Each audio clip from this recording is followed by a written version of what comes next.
I asked you last week in Omaha about what motivates you guys. Has that motivation changed at all that you're now in the Sweet 16?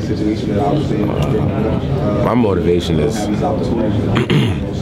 I've never been here before. I won't really have another chance to get here again.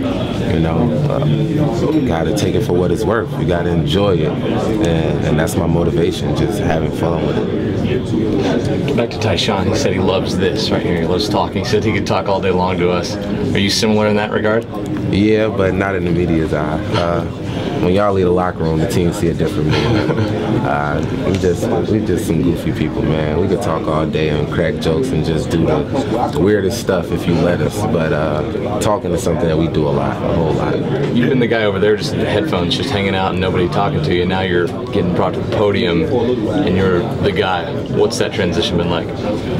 It's funny to me. It's funny to them too, because they know, or they've been thinking that I should have had the cameras in my face, but it wasn't something that I pressed the issue on. Some people can look at it and, you know, get jealous, like, hey man, I'm supposed to be that third guy.